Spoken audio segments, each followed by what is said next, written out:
O fim chega como um golpe, não como um sussurro. Por 7 minutos, seu universo inteiro foi violência, um caos de som e fúria, contido dentro desta pequena cápsula de metal. Do lado do fora, o uivo do atrito, a atmosfera fina de Marte gritando, enquanto você a rasgava a milhares de quilômetros por hora. Dentro, o rugido ensurdecedor dos retrofoguetes. Cada explosão, uma martelada contra sua alma, combatendo a gravidade de um planeta que tentava esmagá-lo contra sua superfície. Seu corpo, pressionado contra o assento com uma força esmagadora, vibrava tão intensamente que seus dentes batiam e sua visão se turvava. A voz calma e sintetizada do computador de bordo excitava altitude e velocidade, um contraponto surreal ao pandemônio, enquanto os ecos atrasados de Mission Control, vindos de um planeta a 20 minutos de distância no tempo, murmuravam encorajamentos para um evento que, para eles,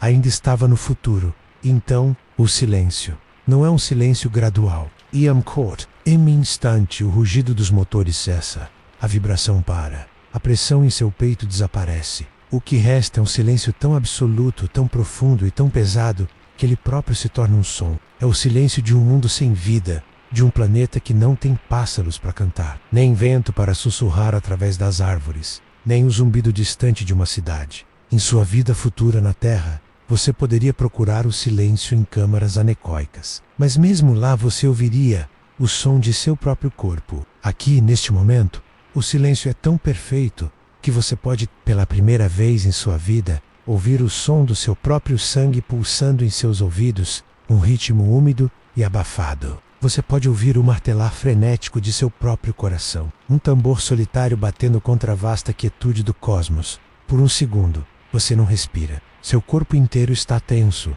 esperando por um alarme de falha, pelo som de metal se partindo, pelo próximo capítulo da violência. Mas not them, apenas o silêncio. O contraste é tão extremo que causa vertigem. Sua mente, inundada de adrenalina, luta para processar a mudança da sobrecarga sensorial total para a privação sensorial absoluta. Controls em espera, a voz de sua comandante quebra o silêncio e o som parece pequeno, frágil, intrusivo. É a primeira voz humana a falar nesta nova terra. A sua formação assume o controle. Você não está aqui para se maravilhar. Você está aqui para sobreviver. Seus dedos, ainda tremendo dentro das luvas de seu traje, se movem com uma memória muscular praticada em 1000 simulações. Você começa a recitar sua parte do checklist pós-pouso. Telemetria, nominal, sistemas de energia, estáveis, níveis de oxigênio, estáveis. Cada palavra que você pronuncia soa estranha,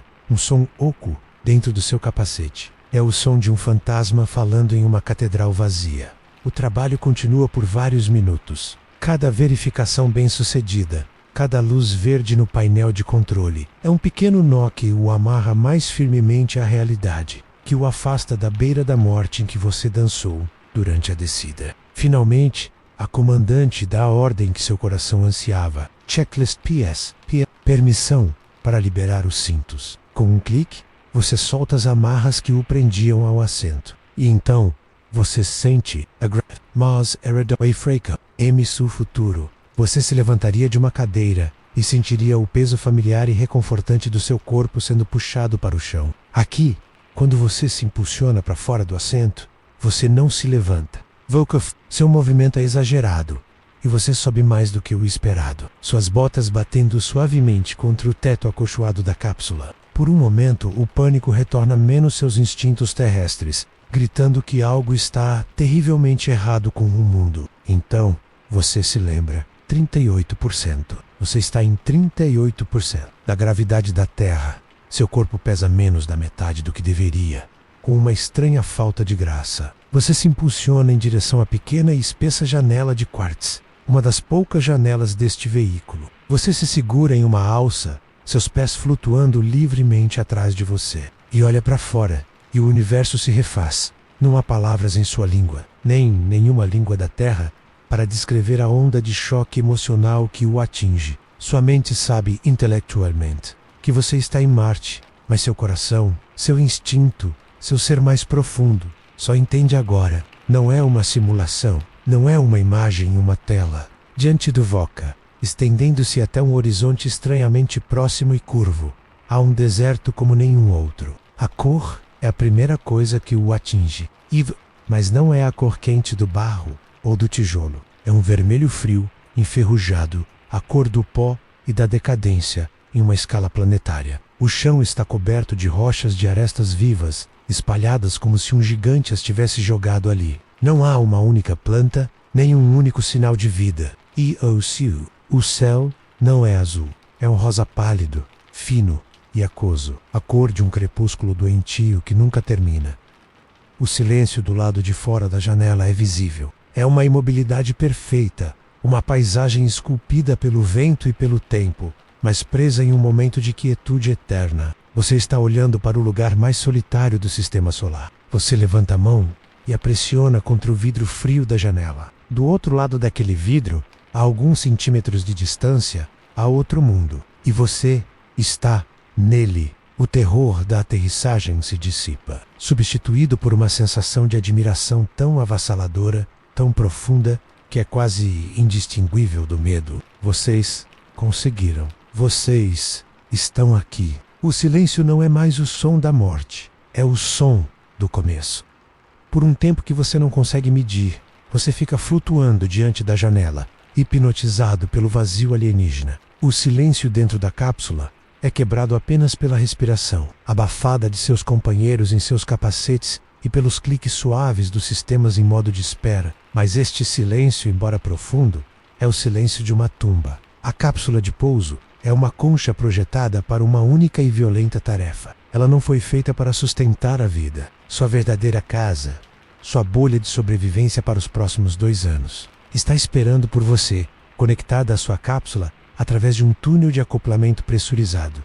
A voz da comandante, agora mais firme, o tira de seu transe. Status da conexão com o habitat. Verifiquem, vocês se afastam das janelas, seus movimentos ainda desajeitados na baixa gravidade, e se voltam para o trabalho. A próxima fase da missão é tão crítica quanto a aterrissagem. É a ativação do seu mundo. Vocês executam os checklists, verificando as vedações, os níveis de pressão, as conexões de energia. Cada luz verde é uma pequena oração respondida.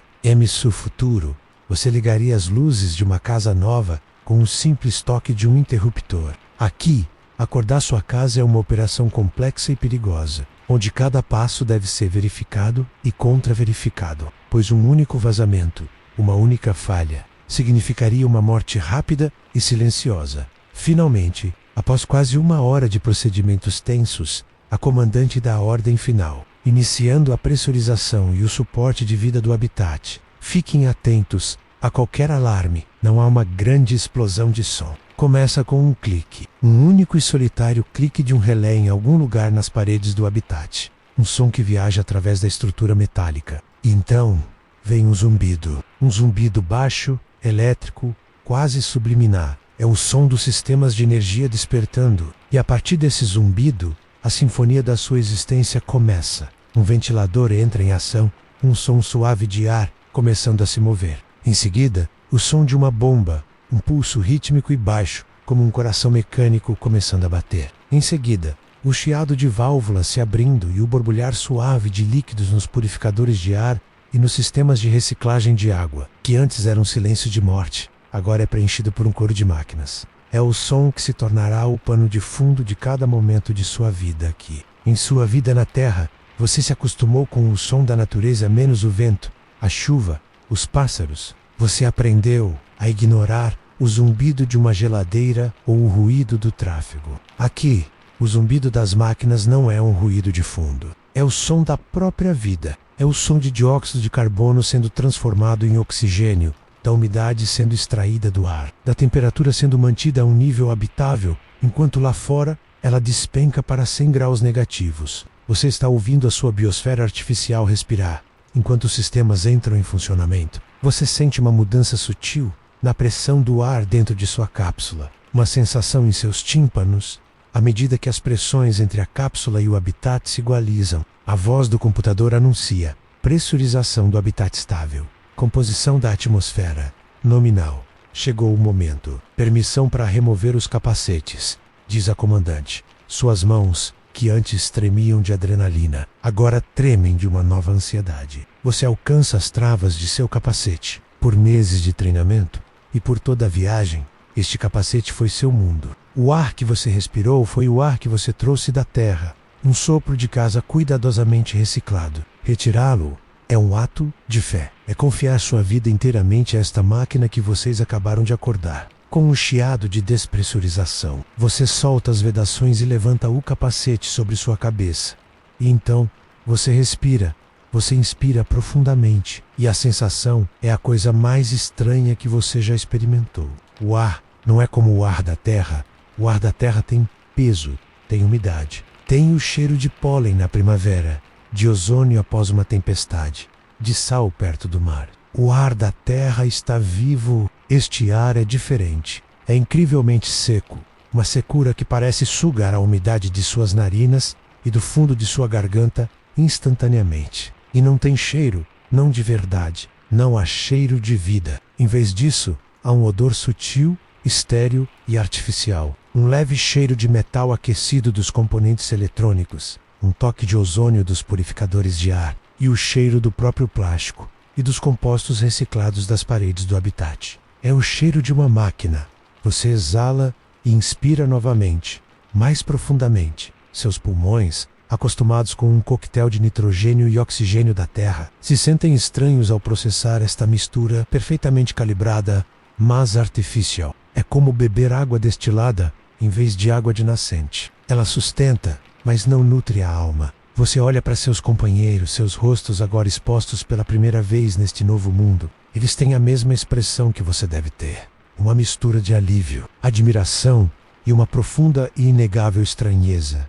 Esta é a sua primeira respiração marciana. Não é o ar rarefeito e tóxico de dióxido de carbono do lado de fora, mas o ar fabricado dentro desta bolha. É a respiração mais importante da sua vida. Mais ainda do que a sua primeira respiração como um requém nascido na terra, aquela foi um reflexo. Esta é uma escolha consciente. É o ato de aceitar esta atmosfera artificial como sua. Você respira o metal, o ozônio e a esterilidade.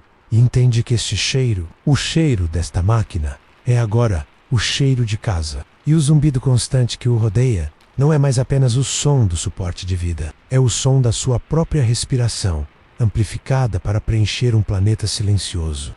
Com a respiração artificial agora preenchendo seus pulmões e o zumbido das máquinas, se tornando o ritmo de fundo de sua consciência. A urgência dos checklists diminui por um momento. A comandante, sentindo a necessidade humana que transcende qualquer protocolo, faz um gesto em direção à maior das janelas do habitat. Tirem um minuto. Vejam onde estamos. Em seu futuro, você olharia pela janela de seu escritório para uma rua movimentada, ou pela janela de sua casa para um jardim familiar. Seria uma visão casual, um pano de fundo para a sua vida. Este ato, aqui, não é casual, é uma peregrinação.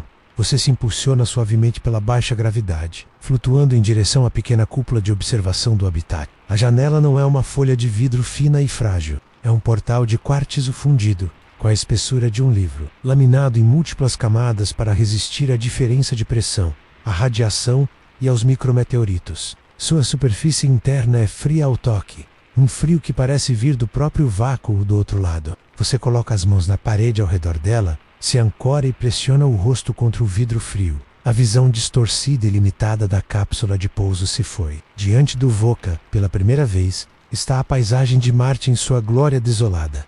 O choque é profundo e silencioso. Seu cérebro, condicionado por uma vida inteira de paisagens terrestres, luta para processar o que está vendo. A primeira anomalia, a mais fundamental, é a cor. Tudo é vermelho. Mas não é um vermelho único. É uma paleta infinita de ocres, ferrugens, laranjas queimados e marrons avermelhados. O chão é um vasto deserto de poeira fina e cor de canela, pontilhado por rochas que variam do vermelho escuro ao preto vulcânico. Não há uma única mancha de verde. A ausência da cor da vida é uma agressão visual, uma declaração de que este mundo não foi feito para você. E então, você olha para cima, o céu. Em vez do azul profundo e vibrante que você deu como certo por toda a sua vida, o céu aqui é de um rosa pálido, fino e aquoso, desbotando para um amarelo manteiga perto do horizonte. É a cor de uma contusão, um céu doentio e empoeirado. A fina atmosfera de dióxido de carbono, cheia de poeira de ferrugem, em suspensão. Filtra a luz do sol de uma forma que seu cérebro acha fundamentalmente errada. O sol em si é um disco branco e pequeno, parecendo distante e fraco, seu brilho intenso, mas desprovido do calor dourado e vivificante que você conhece. A paisagem em si é de uma beleza brutal e estéril. Não há movimento. Na terra, mesmo o deserto mais calmo está vivo. Um arbusto rola com o vento. Um lagarto corre sobre uma rocha.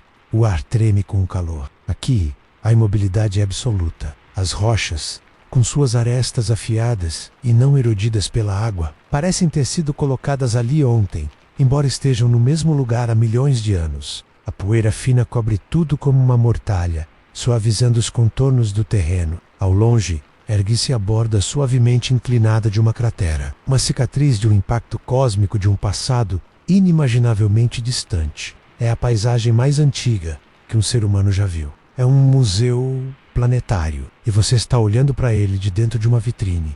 A sensação que o invade não é de triunfo, não ainda. É uma solidão de uma magnitude que nenhuma linguagem humana pode descrever. Você está em um lugar que não tem história humana, nem canções, nem deuses. Você é a primeira memória que esta paisagem terá. Você se sente como um micróbio sob a lente de um microscópio, uma anomalia biológica em um mundo mineral. A beleza daqui, a beleza da geometria e da geologia, não dá vida. É uma beleza que é completamente indiferente à sua existência. E essa indiferença é aterrorizante. Você pressiona a testa contra o vidro frio. Este pequeno habitat pressurizado, com seu zumbido constante e cheiro de metal reciclado, não é sua casa. É sua nave salva-vidas. O universo inteiro está do outro lado daquele vidro, e ele é ativamente hostil à sua vida. A diferença de pressão o faria explodir. A temperatura congelante o solidificaria em segundos. A radiação o envenenaria. A fina camada de quartzo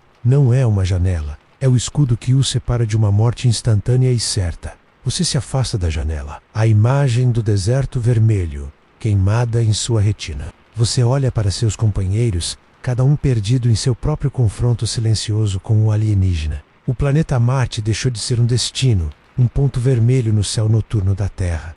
Ele se tornou um lugar. É o seu quintal. E é o deserto mais vasto, mais antigo e mais solitário que um ser humano já conheceu. A jornada não terminou com o pouso. Ela apenas começou. Você se afasta da janela, a imagem do deserto vermelho ainda gravada em sua mente, e se vira para encarar o interior do habitat. O zumbido das máquinas é constante, a luz dos painéis de LED é fria e funcional. É hora de começar o trabalho de verdade, desempacotar suprimentos, calibrar sensors, iniciar os experimentos que os trouxeram por 60 milhões de quilômetros. A comandante lhe dá sua primeira tarefa: mover uma caixa de equipamentos do módulo de pouso para a área do laboratório. Uma tarefa simples, mundana, algo que você fez centenas de vezes durante o treinamento. Você se impulsiona da parede, esperando que seus pés encontrem o chão com a familiaridade de uma vida inteira. Mas a familiaridade o trai. Seus músculos, treinados pela gravidade da Terra para aplicar uma quantidade precisa de força para cada movimento, disparam com a mesma intensidade de sempre. O resultado é cômico e profundamente desconcertante. Em vez de dar um passo, você se lança para frente em um salto longo e descontrolado, flutuando por um segundo que parece uma eternidade antes de suas botas aterrissarem suavemente, muito mais longe do que você pretendia. Seu corpo esperava o impacto, a força da aterrissagem subindo por suas pernas, mas o impacto nunca vem. É como pular em uma cama elástica em câmera lenta. Seus companheiros riem, um som tenso e estranho no ar reciclado. Volker ri também, mas seu riso é de puro nervosismo. Seu corpo não é mais seu. Cada instinto, cada reflexo, cada pedaço de memória muscular que você construiu ao longo de décadas na Terra é agora uma mentira. Você está em um corpo que pesa apenas 38% do seu peso normal. Em sua vida futura, você sonharia em perder peso, em se sentir mais leve. Aqui, a leveza não é libertadora, é uma deficiência. Você tenta novamente. Desta vez, com um cuidado deliberado, você se concentra em dar um único passo. Você levanta o pé. e ele sobe mais alto do que o esperado. Você o move para frente e o coloca no chão, mas precisa pensar ativamente em cada parte do movimento. É como aprender a andar de novo. Caminhar, o ato mais fundamental e inconsciente da existência humana, torna-se uma tarefa que exige sua total concentração. Seus braços balançam de forma desajeitada, tentando encontrar um equilíbrio que seu ouvido interno não consegue mais garantir. Você se sente como um fantoche com as cordas emaranhadas. Você chega à caixa de equipamentos. Na terra, ela pesaria talvez 20 quilos, exigindo que você flexionasse os joelhos e usasse as pernas para levantá-la com segurança. Aqui, quando você se abaixa e a agarra, sua mente se prepara para o peso. Você a levanta, e a caixa voa para cima com uma facilidade alarmante, quase escapando de suas mãos. Ela pesa menos de 8 quilos. Você a segura em seus braços, e a sensação é surreal. Não há a pressão familiar em sua coluna, a tensão em seus ombros. É como segurar uma caixa de papelão vazia. A ausência de peso é uma sensação fantasma. Carregar a caixa pelo corredor do habitat se torna uma nova provação. Cada passo seu, agora carregado, o impulsiona para cima e para frente em pequenos arcos flutuantes. Você se sente desajeitado, ineficiente, um astronauta em uma filmagem antiga da Lua. Você aprende rapidamente a não andar, mas a deslizar, empurrando-se suavemente de uma parede para outra, usando as mãos para se guiar e corrigir seu curso. Você está se movendo menos como um pedestre e mais como um nadador em um oceano de ar. Rarefeito. A sensação em suas articulações é a mais estranha de todas. Na terra, cada passo, cada salto, envia um pequeno choque através de seus joelhos, seus quadris, sua coluna. É a força da gravidade lembrando-o constantemente de sua conexão com o planeta. Aqui, essa pressão desapareceu. Seus joelhos não doem após um salto. Suas costas não reclamam ao levantar um objeto. Há uma sensação de liberdade em seus ossos, uma ausência de estresse que é, a princípio, agradável. Mas então você percebe as implicações. Seus ossos e músculos, sem a resistência constante da gravidade para lutar contra, começarão a se atrofiar. Esta leveza maravilhosa é, na verdade, o início de uma decadência silenciosa. É por isso que parte de sua rotina diária será se amarrar a uma esteira ou a uma máquina de exercícios e simular a gravidade que seu corpo anseia. Você finalmente chega ao laboratório e coloca a caixa em seu lugar. Volcasei, Viara. Por um momento, esquece onde está. Você se vira com a velocidade e a força de um movimento terrestre. Seu corpo gira mais rápido e mais longe do que o esperado, e você perde o equilíbrio, colidindo desajeitadamente contra uma parede de equipamentos. O som do impacto ecoando pelo corredor silencioso. Nenhum dano, exceto ao seu orgulho. É mais uma lição humilhante. Seu próprio corpo se tornou um estranho, um parceiro de dança desajeitado que não conhece mais os passos. Você está vivendo a traição final da memória muscular. E você entende que a sobrevivência em Marte não é apenas sobre a tecnologia do habitat ou a proteção de seu traje espacial. É sobre o longo e frustrante processo de remapear cada reflexo, de ensinar seu corpo terrestre a falar a linguagem estranha e flutuante de um novo planeta. Depois de uma hora de movimentos desajeitados, colisões suaves e uma frustração crescente, você começa a pegar o jeito. Seus passos se tornam mais um deslize controlado. Seus músculos começam a sussurrar, em vez de gritar suas ordens. E neste esforço de reconectar sua mente ao seu corpo, você para por um momento, apoiado em uma parede fria do corredor. E pela primeira vez, você realmente ouve. O som esteve lá o tempo todo, desde o momento em que os sistemas do habitat foram ligados. Mas sua mente, sobrecarregada pela visão, pela gravidade estranha e pela adrenalina, o havia relegado a um segundo plano. Agora, na quietude do seu cansaço, ele avança, e você percebe que o silêncio que o saudou após a aterrissagem se foi para sempre. Não é um barulho alto ou intrusivo. Em seu futuro, você viveria em um mundo de ruídos agudos e repentinos, menos a sirene de uma ambulância, a notificação de um telefone, a música alta de um vizinho. Este som é o oposto. É um zumbido constante, de baixa frequência, uma nota fundamental que preenche cada centímetro cúbico do habitat. É a soma de dezenas de máquinas trabalhando em uníssono incansável para mantê-lo vivo. É o som da sua bolha de vida. Você fecha os olhos e se concentra, dissecando a paisagem sonora. A camada mais profunda é um zumbido grave e constante, quase uma vibração que você sente mais nos seus pés e na parede contra a qual se apoia do que ouve com seus ouvidos. É o som do reator de fissão nuclear em miniatura, a várias centenas de metros de distância, enterrado sob o regolito marciano. O coração pulsante que alimenta todo o seu mundo é o som do poder, constante e invisível.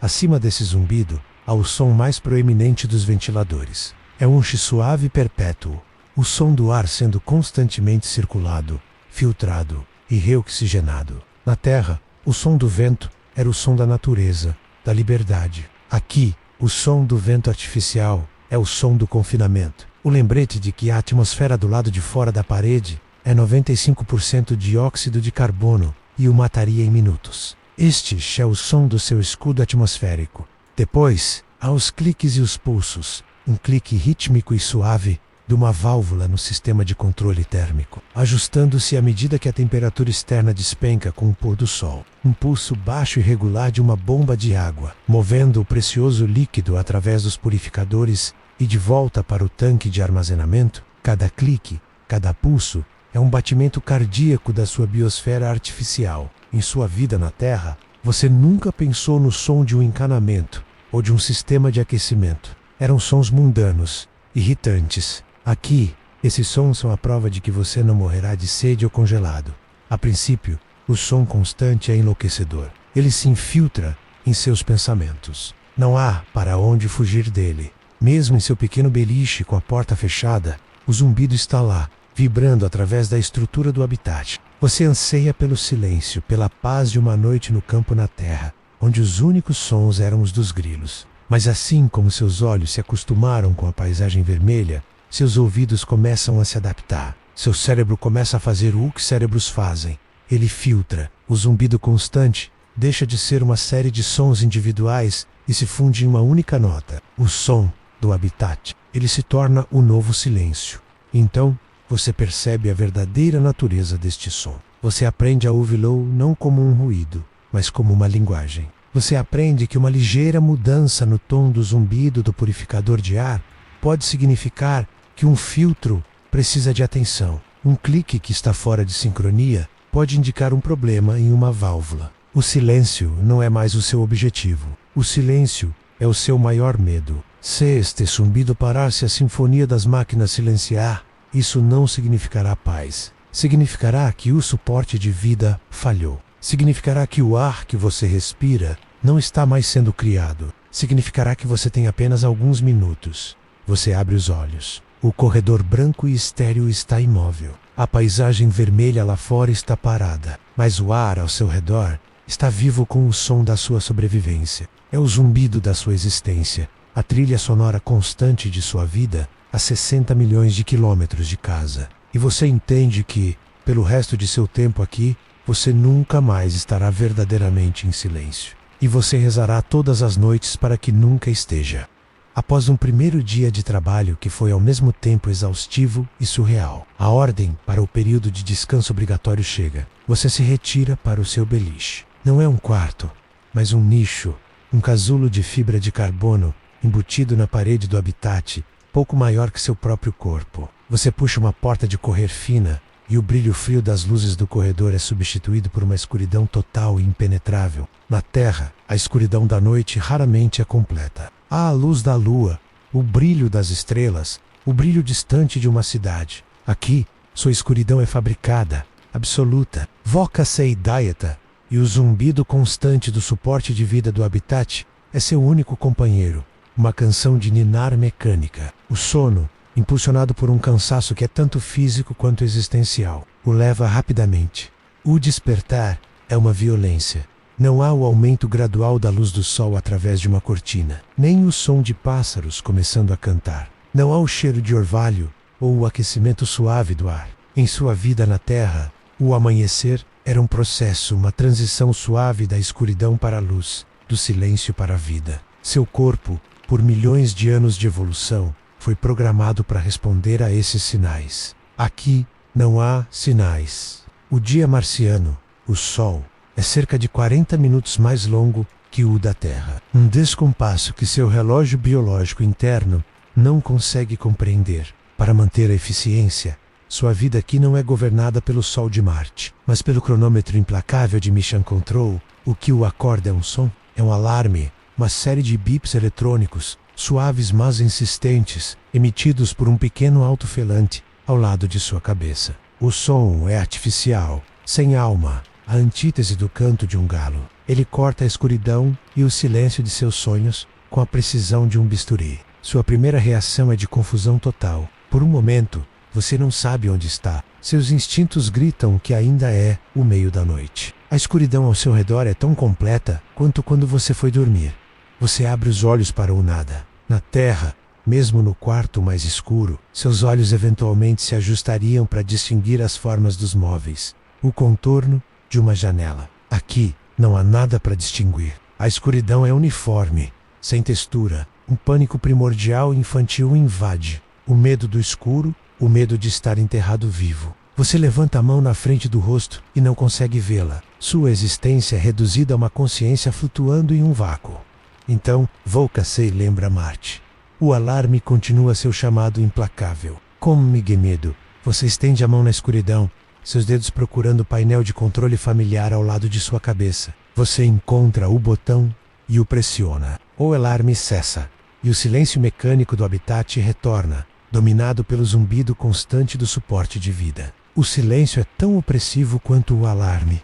Com outro toque, você acende a luz do seu beliche. Não é uma luz quente e amarelada de uma lâmpada incandescente. É a luz fria, branca e azulada de um painel de LED. Ela inunda o pequeno espaço com um brilho clínico e impessoal, fazendo você apertar os olhos de dor. A luz não revela um quarto aconchegante, mas as paredes brancas e curvas de seu casulo de fibra de carbono. Tudo é funcional, estéril, desprovido de qualquer conforto ou personalidade. É como acordar dentro de um aparelho médico Volcassei senta, e a estranha leveza da gravidade marciana o cumprimenta novamente. Seu corpo se sente pesado e lento pelo sono, mas ao mesmo tempo flutuante e desconectado. Você empurra a porta de correr e sai para o corredor principal do habitat. A escuridão do seu beliche é substituída pela mesma iluminação, LED fria e constante, que ilumina o habitat 24 horas por dia. Não há manhã ou noite aqui dentro. Há apenas o período de luz e o período de escuridão,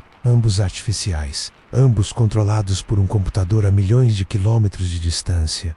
Você olha instintivamente para a janela de observação no final do corredor, esperando ver a luz do sol nascente. O que você vê é a escuridão. O sol marciano ainda não nasceu. Você foi acordado no meio da noite alienígena por um relógio terrestre. Seu corpo anseia por dormir mais, seguindo um ritmo que não existe mais. Mas o cronograma é a lei. Este é o seu primeiro despertar alienígena. Não é um despertar para um novo dia, mas para um novo turno. É a primeira de centenas de manhãs em que você será arrancado do sono pela tecnologia, não pela natureza. E você percebe que uma das coisas mais fundamentais que você perdeu não é a comida, a família ou o ar fresco, mas algo muito mais sutil, o amanhecer. Você perdeu a promessa diária do sol, a transição suave que sinaliza que o mundo, e você com ele, sobreviveu a mais uma noite. Aqui, você não acorda para um novo dia, você simplesmente é ligado. Arrastando-se para fora do seu beliche, você flutua mais do que anda em direção à pequena área designada como estação de higiene. Na Terra, sua manhã começaria com o som de água corrente, o vapor de um chuveiro quente enchendo o banheiro, o cheiro de sabonete e shampoo. Seria um ritual de renovação, um batismo diário que lavaria o sono e o prepararia para o dia. Aqui em Marte, a higiene não é uma renovação, é um procedimento, é uma luta calculada contra a própria biologia em um ambiente que não tolera desperdício.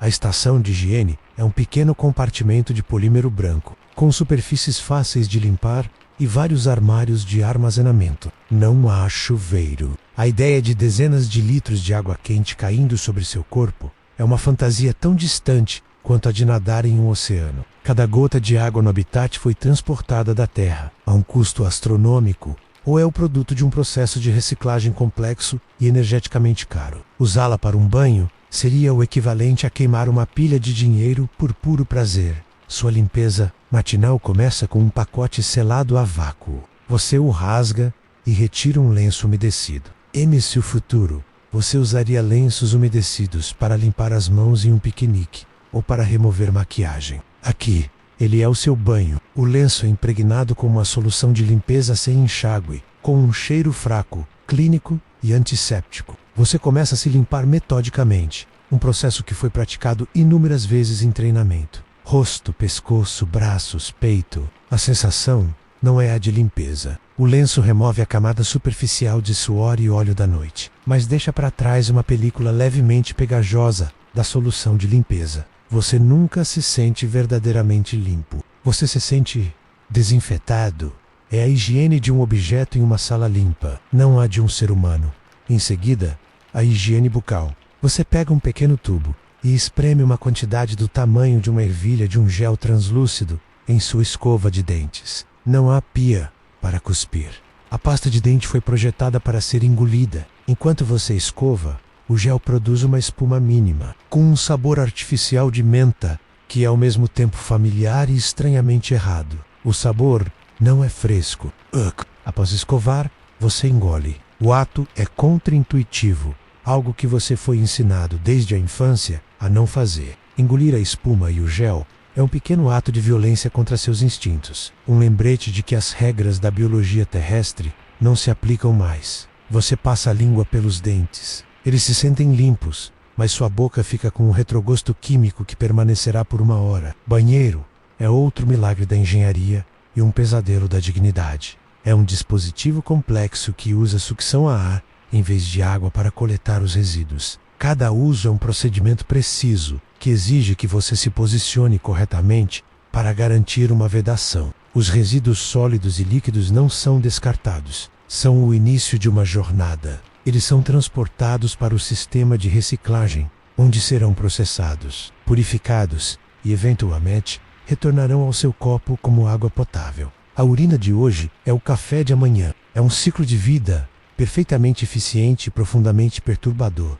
Você olha para o seu reflexo em um pequeno espelho de metal polido. O rosto que o encara está pálido sob a luz dos LEDs. Seus olhos estão ligeiramente inchados pela forma como os fluidos se redistribuem em seu corpo na baixa gravidade. Seu cabelo, que não é lavado com água e shampoo há semanas, está oleoso e sem vida, mantido sob controle apenas por um corte curto, quase militar. Você parece um fantasma, uma versão pálida e sintética de si mesmo. Você nunca se sente verdadeiramente limpo. Você carrega consigo a sensação constante de uma película em sua pele, o retrogosto da pasta de dente e a consciência psicológica de que você vive em um sistema fechado, reprocessando sua própria sujeira. A sensação de um banho quente, de se sentir completamente renovado, torna-se uma memória sensorial tão poderosa e dolorosa quanto a memória de uma refeição favorita. É um luxo que você nunca apreciou de verdade, até que o perdeu completamente.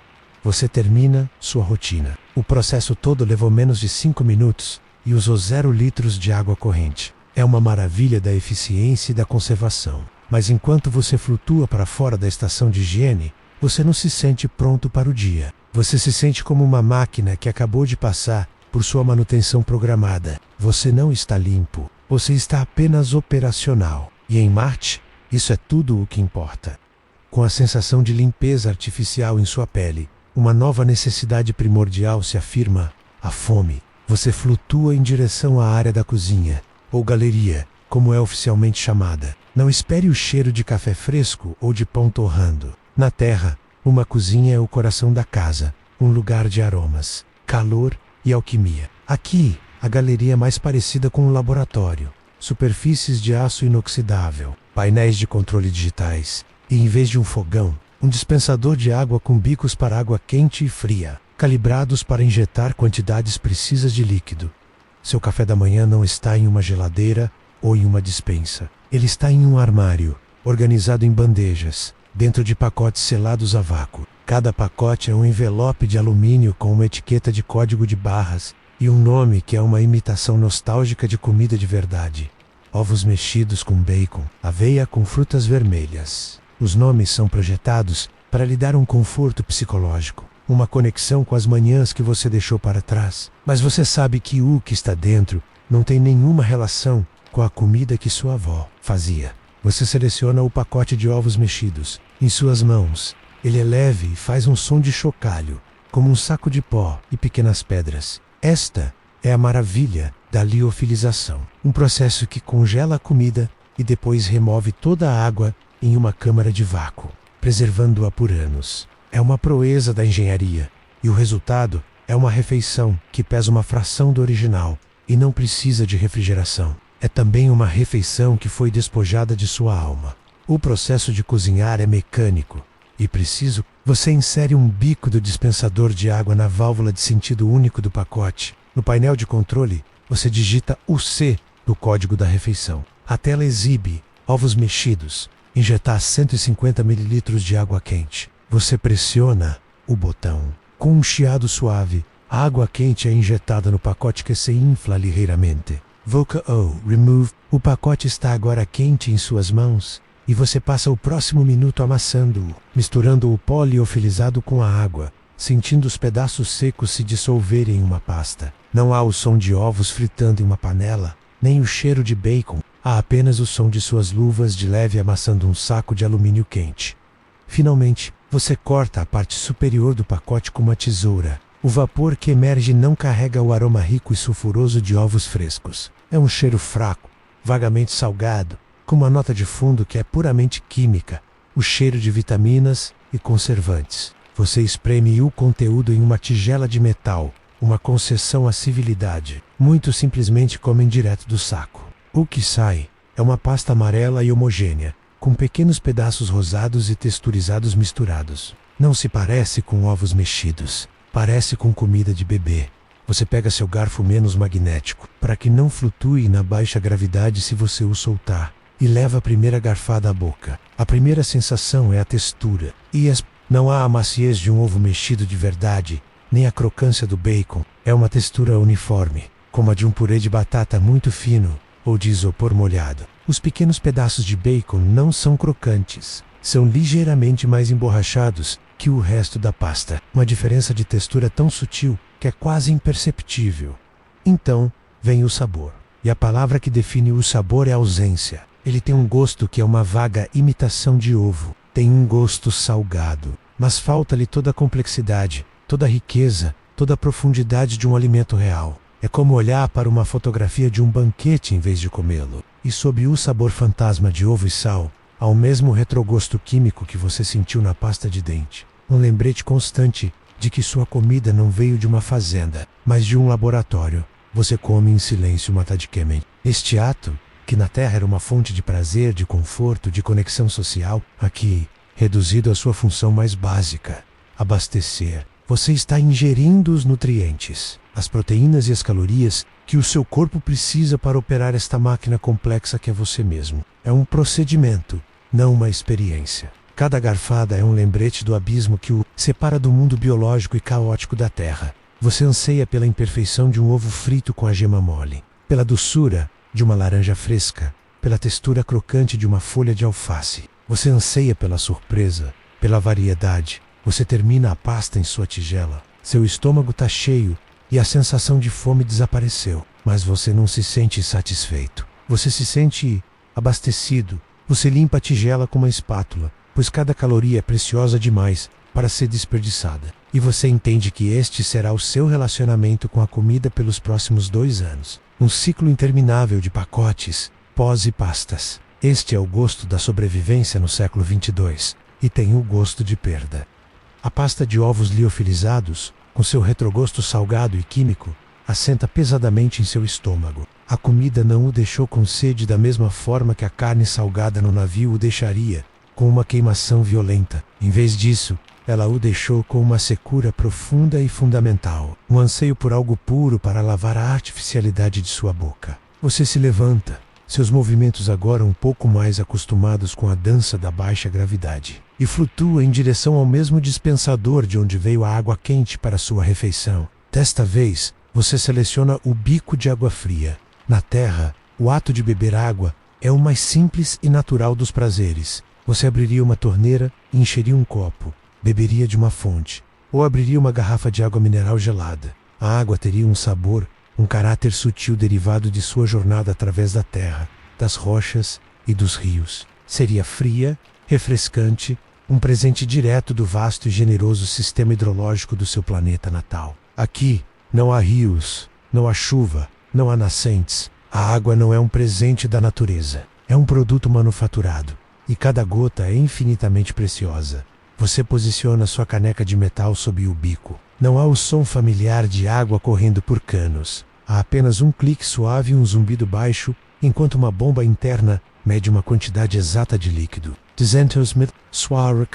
A água que enche sua caneca não é como a água da terra. É perfeitamente clara, desprovida de qualquer impureza, de qualquer mineral. Ela brilha sob a luz dos LEDs, com uma pureza quase cirúrgica. Você leva a caneca aos lábios. O líquido não tem cheiro, nenhum toque de cloro de uma estação de tratamento, nenhum aroma terroso de um poço. É o cheiro do nada. Você dá o primeiro gole, e o sabor é a ausência de sabor. É a essência da água, H2O em sua forma mais pura e despojada. Não é fria como a água de uma geleira, nem tem a complexidade mineral da água de nascente. É simplesmente molhada e morna, na mesma temperatura do ar do habitat. Ela sacia sua sede em um nível puramente físico, mas não oferece nenhum prazer, nenhum refresco para a alma. É a água mais perfeita e mais decepcionante que você já bebeu. Mas o verdadeiro desafio de beber esta água não é o seu sabor, mas o seu conhecimento. Enquanto você engole o líquido estéril, sua mente não consegue evitar de traçar sua jornada. Esta água não foi bombeada de um aquífero marciano subterrâneo. Ela não foi colhida de gelo polar. A água que você está bebendo agora, neste exato momento, é a água que você e seus companheiros de tripulação exalaram ontem. Você pensa no sistema, o milagre da engenharia que o mantém vivo, o sistema de controle ambiental e suporte à vida. Você pensa nos desumidificadores, zumbindo silenciosamente nas paredes, capturando a umidade de cada respiração que vocês soltam, o vapor de cada gota de suor que evapora de sua pele. Você pensa no sistema de purificação de urina, a máquina que pega os resíduos líquidos de seus corpos e, através de um processo de destilação e oxidação catalítica, extrai cada molécula de água pura, deixando para trás um resíduo salgado e concentrado. A água que está agora em sua boca, saciando sua sede, ontem estava dentro do seu corpo. Estava no suor que escorreu por suas costas enquanto você movia equipamentos. Estava no vapor de sua respiração, enquanto você falava com a comandante. Estava em sua urina. É o ontem reciclado. É você, bebendo a si mesmo. O pensamento é profundamente perturbador. Uma violação de um tabu biológico fundamental. Na Terra, o ciclo da água é vasto, anônimo e global. A água que você bebe pode ter evaporado de um oceano a milhares de quilômetros de distância, caído como chuva em uma montanha e viajado por rios por anos. O ciclo é tão grande que você nunca precisa confrontar sua natureza circular. Aqui, o ciclo é pequeno, pessoal e rápido. É um sistema fechado. Não há fora para onde jogar as coisas. Cada átomo é precioso. Você olha para a água restante em sua caneca. É um milagre que o permite viver neste deserto estéril. É a tecnologia em sua forma mais brilhante, a solução engenhosa para o problema mais fundamental da exploração espacial. E, ao mesmo tempo, é uma abominação psicológica. É a prova definitiva de que você não está mais na Terra. Você não faz mais parte de uma biosfera. Você é um componente em uma máquina. Você termina de beber. O ato final exigindo um esforço consciente de vontade para suprimir a repulsa instintiva. Você engole o seu próprio passado para garantir o seu futuro. Na Terra, beber água era um ato de conexão com o planeta. Aqui, beber água é um ato de comunhão com a máquina. E enquanto você coloca a caneca vazia de volta em seu lugar, o zumbido constante do purificador de ar ao seu redor soa diferente. Não é mais apenas o som do seu suporte de vida. É o som da sua própria respiração, sendo capturada, processada e preparada para se tornar a bebida de amanhã. Passam-se os dias. O choque da chegada se acalma, e a estranheza da baixa gravidade da comida artificial se torna uma rotina maçante. Seu corpo, em sua infinita capacidade de adaptação, está aprendendo as novas regras. Mas sua mente, um produto de milhões de anos de evolução em espaços abertos, sob um céu sem limites, começa a se rebelar. O habitat que nos primeiros momentos pareceu um milagre, um santuário de metal que o protegeu do nada, agora começa a revelar sua verdadeira natureza.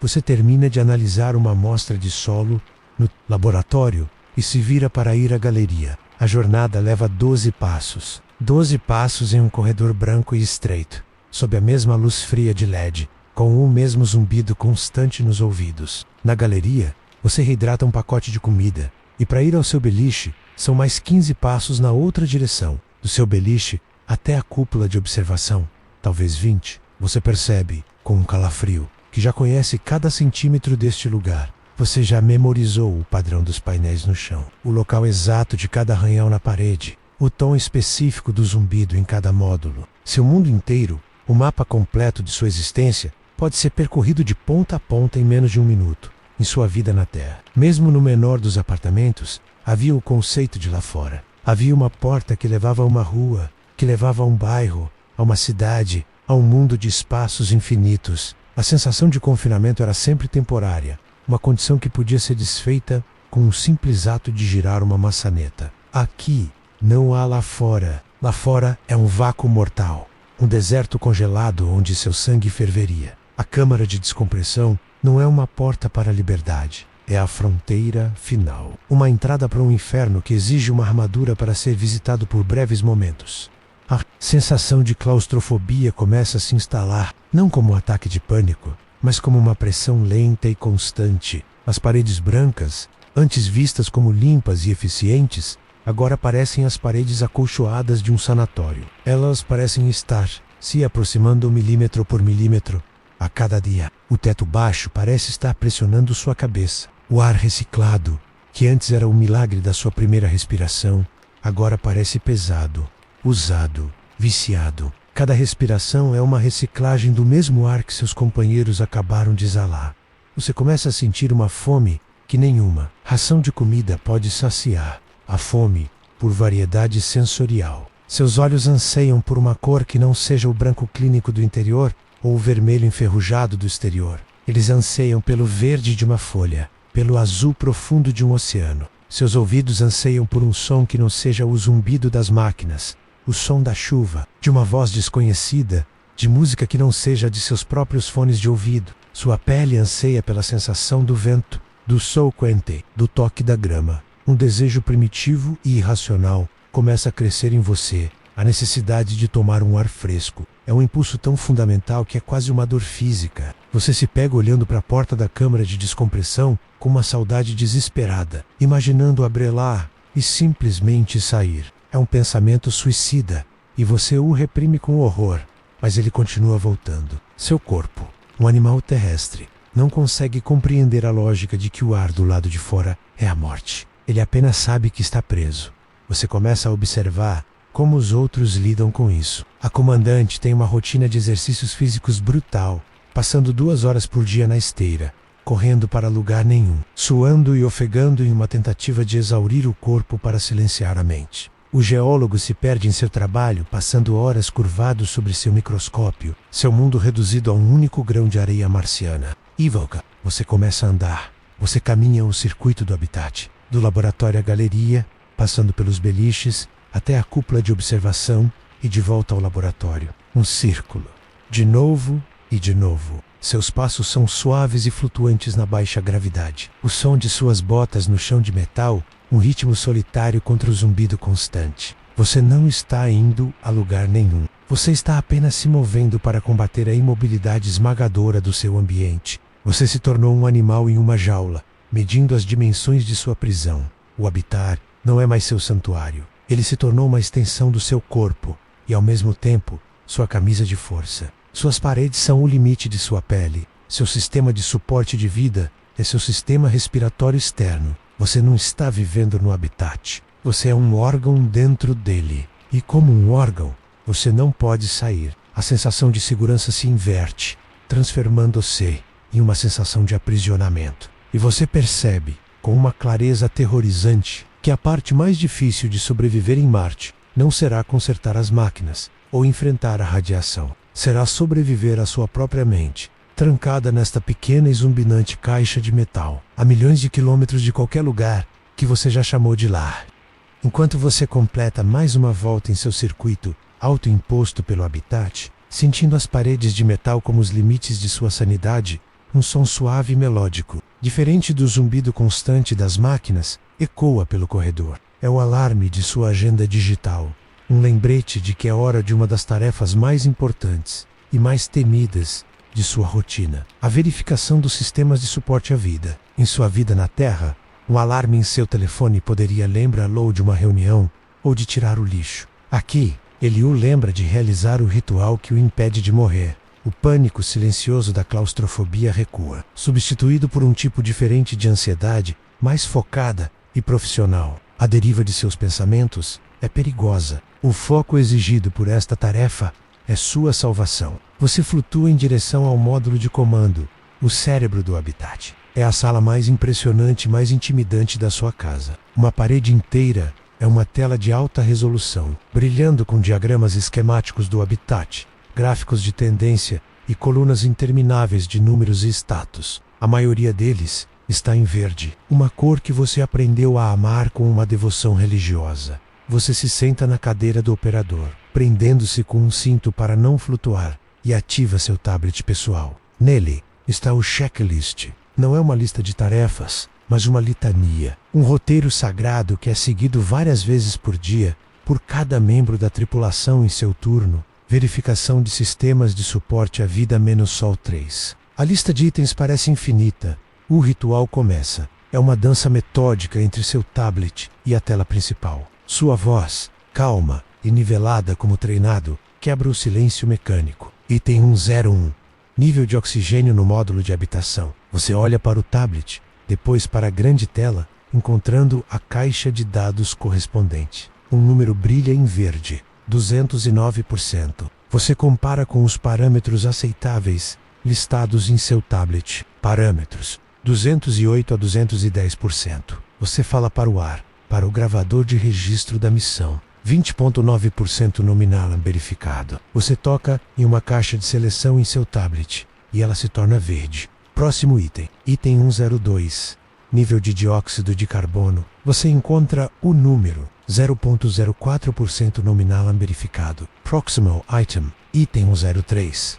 Status do purificador de Q2 Sistema Alpha. Você olha para o diagrama operacional nominal verificado. O processo é incrivelmente esmagadoramente monótono. É a tarefa mais chata que você já realizou em sua vida. Em um escritório na Terra, um trabalho como este seria o epítome do tédio corporativo, uma receita para a distração e o erro. Aqui, a monotonia é uma bênção. O tédio é o som da segurança. Cada número verde, cada status nominal, é uma pequena vitória contra o universo hostil do lado de fora da parede. O que você anseia é o tédio. O que você teme é a surpresa. Uma única linha de texto que muda de verde para amarelo, aviso, ou o pesadelo de todos, para vermelho falha. Transformaria este ritual monótono em um pandemônio de alarmes e procedimentos de emergência. Você se concentra em cada número com uma intensidade que esgota sua mente. Um 0,04% de CO2 não é apenas um número. É a prova de que a máquina que remove o veneno que você exala a cada respiração está funcionando. Um número de 987% na eficiência do sistema de reciclagem de água não é apenas uma estatística. É a promessa de que você terá algo para beber amanhã. Cada dado na tela é uma linha fina e frágil que o separa do vácuo, da asfixia, da desidratação em sua vida futura. A tecnologia seria tão confiável que você a ignoraria. Você respiraria o ar em um avião sem pensar no sistema que o pressuriza. Você beberia a água da torneira sem pensar na complexa rede de purificação por trás dela. Aqui, você é o guardião consciente de sua própria biosfera. O sistema é automatizado, mas as máquinas podem falhar. Os sensores podem se desviar. Seu trabalho não é apenas ler os números, é entendê-los. É procurar tendências, as pequenas anomalias que o computador pode não detectar. Você é o componente humano, o cérebro biológico, que deve supervisionar o cérebro de silício. Depois de 30 minutos, seus olhos ardem de olhar para a tela brilhante. Sua mente, faminta por estímulos, tenta se desviar para as memórias da Terra ou para a visão do deserto vermelho lá fora. Você é a força de volta. A complacência é o inimigo. Um momento de distração.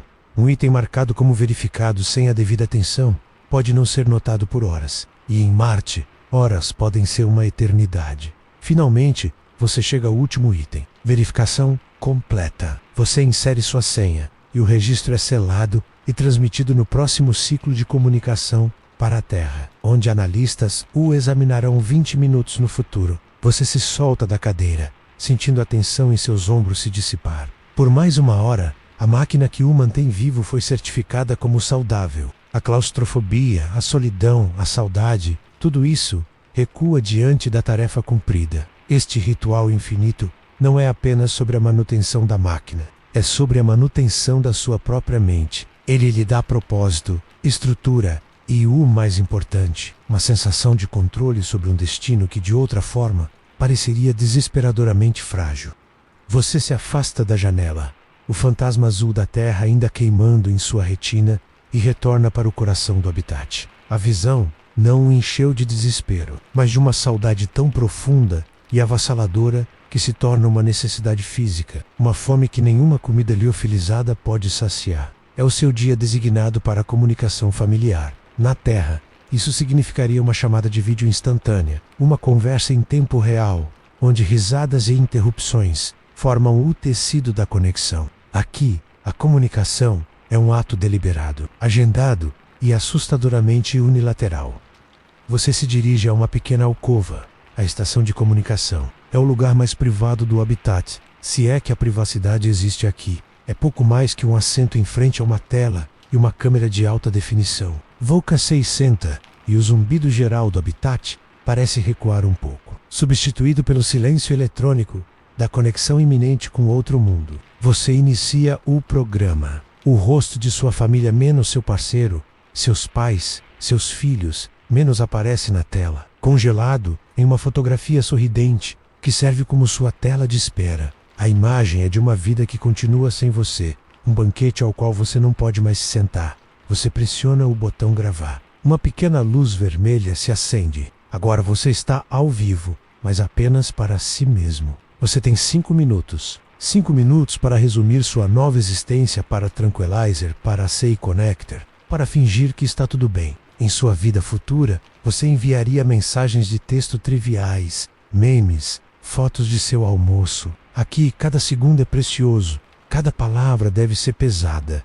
Você sorri, um movimento que parece estranho e ensaiado em seu rosto. Você fala sobre as coisas seguras, a beleza estranha da paisagem, a sensação divertida da baixa gravidade, o progresso do seu trabalho. Você faz uma piada sobre a comida. Você tenta projetar uma imagem de força, de competência, do herói que eles acreditam que você é. Mas enquanto você fala, você está ciente de tudo o que não está dizendo. Você não fala sobre a claustrofobia que aperta seu peito. Você não fala sobre o medo que sente quando um alarme soa. Você não fala sobre a solidão esmagadora que o assalta quando olha para o pálido ponto azul no céu. Você se torna um ator, seu único público sendo uma lente de câmera fria. Você está mentindo, não com suas palavras, mas com suas omissões. E é a mentira mais solitária do universo. Seus 5 minutos acabam. Você se despede. Um eu te amo que soa fino e frágil no ar reciclado. Você pressiona enviar e então começa a agonia. Sua mensagem, um fantasma de sua voz e de seu rosto, agora está viajando como um pacote de dados através de 60 milhões de quilômetros de vácuo. Viajando à velocidade da luz, ela levará cerca de 20 minutos. Para chegar à Terra, 20 minutos. Na Terra, 20 minutos é o tempo de um episódio de uma série. O tempo que leva para ir de carro até o trabalho. Aqui é um abismo. Você não pode simplesmente esperar sentado. A rotina o chama. Você se levanta e volta ao seu trabalho. Talvez verificando os níveis de nutrientes na estufa hidropônica ou analisando dados geológicos. Mas sua mente não está lá. Ela está viajando com aquela mensagem. Você imagina Menos passando pela órbita das luas de Marte, atravessando o cinturão de asteroides, uma pequena e frágil garrafa digital jogada no oceano cósmico. Cada segundo da espera é uma eternidade. Você se pega olhando para o cronômetro em seu pulso. 5 minutos se passaram. Sua mensagem ainda está a caminho. 10 minutos. 15. Sua família na Terra ainda não sabe que você falou com eles. Eles estão vivendo suas vidas. 20 minutos no seu passado. A dissonância é vertiginosa. Então, Após o que pareceu uma vida inteira, seu pulso vibra, uma notificação aparece em sua tela, mensagem recebida, seu coração dispara. Você abandona o que está fazendo e flutua de volta para a estação de comunicação. Voca 6 senta, as mãos tremendo, e pressiona reproduzir. E lá estão eles. Os rostos de sua família aparecem na tela, sorrindo, vivos, em movimento. Eles estão em sua sala de estar, a luz do sol da terra entrando pela janela, um gato dormindo no sofá ao fundo. Os detalhes de uma vida normal, que você nunca notou antes, agora são tão vívidos e dolorosos que o deixam sem ar. Elsa, eles sorriem ao vê-lo. É tão bom te ver, eles dizem. E suas vozes, mesmo com a compressão digital, são a música mais doce que você já ouviu.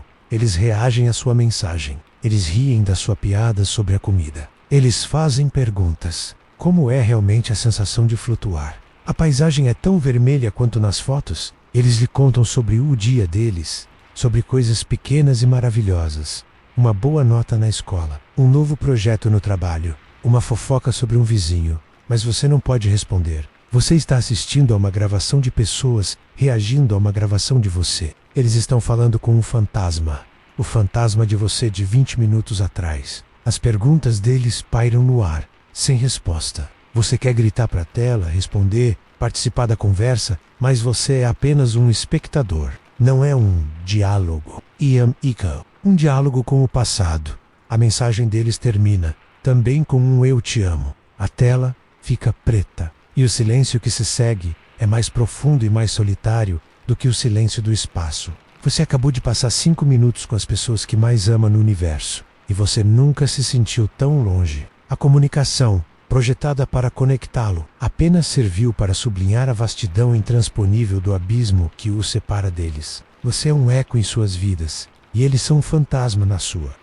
A tela preta da estação de comunicação reflete seu rosto pálido, uma testemunha silenciosa do abismo que você acabou de contemplar. A saudade é uma dor física, uma ferida aberta em sua alma. Mas em Marte, não há tempo para o luto. Um bip suave, vindo de seu tablet, o chama de volta ao dever. É hora da sua primeira atividade, extraveicular. Sua primeira EVA. A primeira vez que você pisará na superfície de Marte, o pensamento deveria ser emocionante, a realização de um sonho de vida. Em vez disso, ele o enche de um medo frio e focado. A paisagem lá fora não é um parque para explorar. É um oceano de vácuo, e você está prestes a entrar nele em seu próprio submarino pessoal. Você se dirige à câmara de descompressão, o vestíbulo entre o seu mundo de vida e o mundo de morte. Pendurados na parede como armaduras de cavaleiros futuristas, estão os trajes espaciais. Não são os trajes volumosos e desajeitados das missões Apollo. São maravilhas da engenharia, elegantes, com placas de compósito branco e articulações flexíveis. Mas apesar de sua aparência avançada, vestir um ainda é um ritual lento, metódico e tenso. Um processo que pode levar quase 1 hora. O ritual começa com as camadas de base. Voca veste uma roupa de refrigeração líquida, um macacão justo que se parece com uma roupa de mergulho, mas que é atravessado por uma rede de tubos finos e flexíveis. Através desses tubos, a água circulará para regular a temperatura do seu corpo, protegendo-o tanto do frio congelante da sombra marciana, quanto do calor que seu próprio corpo gera. A sensação é a de vestir uma teia de aranha fria e apertada. Em seguida, vem o próprio traje. Ele é dividido em 2 partes, o torso superior e o inferior. Você entra nas pernas e no tronco inferior primeiro. Um processo desajeitado na baixa gravidade. O material é rígido, inflexível, e você precisa torcer e empurrar seu corpo para dentro dele. O cheiro dentro do traje é o de plástico novo e ozônio, o cheiro de tecnologia estéril. Uma vez dentro, seu parceiro de EVA-U ajuda a acoplar o torso superior, que contém um suporte de vida. Há um clique alto e satisfatório quando as 2 metades se travam no anel da cintura. É o som de você sendo selado. Agora, começa a parte mais crítica, as luvas e o capacete. As luvas são a sua conexão com o universo. Elas são surpreendentemente grossas, com múltiplas camadas de isolamento. Mas os dedos têm sensores que lhe darão um feedback tátil. Encaixá-las nos anéis dos pulsos requer um alinhamento perfeito. Você ouve um duplo clique-clique quando a vedação se completa. Você flexiona os dedos. O movimento é lento, resistente, como mover as mãos dentro de areia molhada. Finalmente, o capacete é uma bolha de policarbonato transparente resistente a impactos, seu aquário pessoal. Antes de colocá-lo, você respira fundo o ar do habitat pela última vez. O ar reciclado que agora parece incrivelmente doce e familiar. Então, você abaixa o capacete sobre sua cabeça. O mundo exterior se torna silencioso, abafado. O som do zumbido do habitat é substituído pelo som de sua própria respiração, amplificado e ecoando em seus ouvidos. Com um movimento final, você o trava no anel do pescoço. Outro click. Você está selado, completamente isolado. Você agora é um planeta de um só homem, com sua própria atmosfera, sua própria pressão e seu próprio sistema de controle climático. O processo de verificação começa. Você se conecta ao sistema do traje e a tela de exibição em seu capacete RAD ganha vida, projetando dados em sua visão periférica, níveis de oxigênio, pressão, temperatura. Com seu parceiro, você realiza uma série de verificações cruzadas, lendo os números em voz alta um para o outro. Cada verificação uma confirmação de que sua segunda pele não o trairá. Pressão do traje, nominal. Fluxo de oxigênio, nominal. Baterias, 100%. Cada item verificado é um passo para longe da segurança do habitat e um passo para dentro do vácuo. A sensação dentro do traje é de confinamento total. É ainda mais claustrofóbico do que o habitat. Você não pode coçar o nariz. Você não pode limpar o suor que começa a se formar em sua testa. Seus movimentos são restritos, cada articulação do traje oferecendo resistência. É como estar envolto em um casulo rígido. E o som, o único som, é o uso constante do ventilador que circula seu ar e o som de seu próprio coração. Um tambor constante e ansioso em seus ouvidos. Com as verificações completas, vocês entram na pequena câmara de descompressão. A porta interna se fecha atrás de você com um baque surdo e um chiado de vedação. É o som mais solitário do universo. A luz vermelha acima da porta externa, a que leva a Marte, está acesa. O processo de despressurização começa. Você ouve o som de uma bomba, o ar da câmara sendo sugado de volta para o habitat. Você sente a pressão em seus ouvidos. E então o traje ao seu redor se infla ligeiramente, tornando-se ainda mais rígido. À medida que a pressão interna se torna a única força que o impede de implodir, o som da bomba, para um silêncio absoluto e total, desce sobre a câmara. A luz vermelha se apaga e uma luz verde se acende. A porta externa está pronta para abrir. Seu coração está martelando tão alto que você tem certeza de que seu parceiro pode ouvi-lo pelo rádio. Você está prestes a sair. Você está vestindo sua segunda pele, uma armadura frágil e sagrada, onde cada trava, cada vedação, cada ponto de costura é uma oração contra a fúria silenciosa do vácuo. A luz verde brilha, um sol artificial em sua pequena noite de metal. O silêncio na câmara de descompressão é absoluto, uma ausência de som tão profunda que parece ter peso e textura. Pelo rádio em seu capacete, você ouve a voz calma da comandante vinda de dentro do habitat. Porta externa liberada. Proceda com a EVA-1. Seu coração martela contra suas costelas, um tambor abafado que é o único som em seu universo. Com um movimento lento e deliberado, você aciona o controle. Não há o som de engrenagens ou motores. Em silêncio total, a porta externa da câmara de descompressão desliza para o lado, e a luz de Marte inunda o pequeno compartimento. É uma luz brilhante, mas sem calor, uma luz que parece passar através de você sem tocá-lo. Diante da boca, uma pequena rampa se estendeu automaticamente, seus degraus de metal tocando suavemente a superfície do planeta. Não há mais um vidro de quartzo entre você e o novo mundo. Há apenas a rarefeito e seus próprios nervos. Seguindo o protocolo, você desce a rampa primeiro. Seus movimentos são lentos, pesados, não pela gravidade, mas pela rigidez do traje pressurizado. Cada passo é uma decisão consciente. Suas botas magnéticas se prendem aos degraus de metal com um clunk surdo que você sente mais do que ouve. Em sua vida futura, descer uma escada era um ato inconsciente. Aqui, é uma tarefa de alta concentração, onde um único tropeço poderia significar uma queda, um capacete rachado e uma morte borbulhante e silenciosa. O único som é o risclique de sua própria respiração, sendo processada pelo sistema de suporte de vida em suas costas. Um companheiro mecânico e constante. Você chega ao final da rampa. Sua bota direita paira por um instante sobre a superfície. Abaixo dela, não há grama, nem asfalto, nem areia de praia. Há um pifeno, de uma cor de ferrugem profunda, que cobre tudo. É o regolito marciano, o solo de um mundo que nunca conheceu a chuva, nunca conheceu a vida. Este é o momento, o culminar de toda a sua vida, de todo o seu treinamento, talvez o culminar da história humana. Até este ponto, você respira fundo o ar reciclado em seu capacete. E você pisa.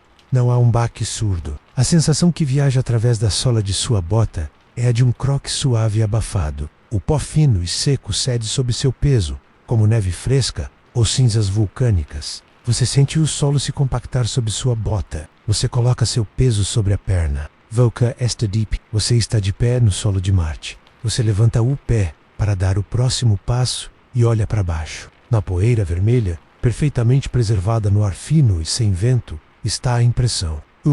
O padrão complexo da sola de sua bota, impresso com uma clareza chocante. Não é como uma pegada na areia molhada da terra, com as bordas se desfazendo. É nítida, precisa, quase artificial. Em um mundo sem vento ou água para perturbá-la, essa pegada poderia durar 1 milhão de anos. É o seu hieróglifo. A primeira letra escrita no livro de um novo mundo. Você dá o segundo passo, plantando seus 2 pés firmemente na superfície. Agora você está verdadeiramente fora. O habitat, sua casa e prisão de metal, está atrás de você, um objeto estranho e manufaturado nesta paisagem antiga. À sua frente, o deserto vermelho se estende em todas as direções, até um horizonte que parece estranhamente próximo, devido à curvatura do planeta menor. O silêncio é a coisa mais avassaladora. Não há o som do vento. Não há o zumbido de um inseto. Não há o murmúrio distante de uma cidade. O silêncio é tão profundo que é uma presença, uma pressão contra seu capacete. Você se sente como o único ser consciente em todo o planeta. Contato confirmado. O primeiro passo foi dado. Sua própria voz soa estranha e distante em seus ouvidos. Uma transmissão de rádio vinda de dentro de seu próprio crânio. Você está falando para seu parceiro, para comandante dentro do habitat, e para um controle da missão na Terra, que só ouvirá suas palavras históricas. 20 minutos depois que você as disse, você dá alguns passos experimentais, testando a sensação de caminhar. É uma dança bizarra. A baixa gravidade o impulsiona para cima a cada passo, e o traje restringe seus movimentos, forçando-o a um andar saltitante e desajeitado. É ao mesmo tempo libertador e limitador. Você se sente poderoso, capaz de pular grandes distâncias, e ao mesmo tempo vulnerável, envolto em sua frágil bolha de vida. Você se ajoelha, um movimento que exige esforço e cuidado, e toca a superfície com sua luva grossa. O pó é mais fino que a areia, quase como farinha. Através dos sensores da luva, você sente o frio. Um frio profundo, antigo, que emana do coração do planeta. Você está tocando um mundo que esteve adormecido por bilhões de anos. Você se levanta e olha ao redor. O sol fraco em um céu rosa lança sombras nítidas e escuras. O mundo é um jogo de luz brilhante e escuridão profunda. E em todo este vasto silencioso e estéril panorama, a única cor que não é vermelha, preta ou rosa é o azul pálido do pequeno remendo da bandeira da terra em seu ombro. E por um momento, a magnitude do que você fez o atinge. Você não está mais olhando para outro mundo através de uma janela. Volca est nele. E o silêncio não é mais assustador. Reverent é o som de um planeta inteiro prendendo a respiração, observando seu primeiro visitante. Após os primeiros passos hesitantes, você para. O momento histórico, a adrenalina, a sobrecarga de informações visuais, tudo começa a assentar, e sua consciência se expande para preencher o vazio ao seu redor. Na Terra, mesmo no lugar mais quieto que você já esteve, uma floresta nevada, um deserto à noite, nunca houve silêncio de verdade. Havia sempre o som do vento, por mais suave que fosse, o som de seus próprios pés na neve, o zumbido distante de um inseto, o som do mundo vivendo. Aqui, o silêncio é diferente. Não é a ausência de som. É uma presença. É uma força física.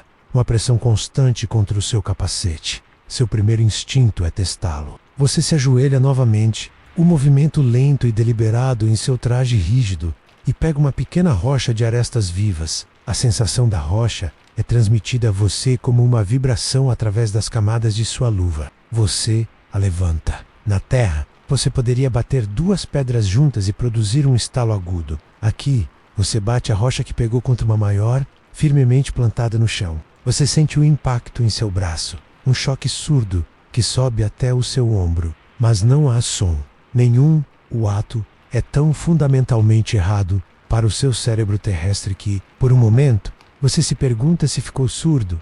Você solta a rocha de sua mão. Você a vê cair na baixa gravidade, quase em câmera lenta, e pousar na poeira vermelha, levantando uma pequena nuvem de partículas finas que se assenta imediatamente. Não há o baque de uma rocha caindo na terra. Não há o clique de pedra contra pedra. A ação acontece em um vácuo sonoro, como em um sonho. É profundamente perturbador. Cada instinto em seu corpo lhe diz que essas ações deveriam produzir som. A ausência dele é uma quebra nas leis fundamentais da sua realidade.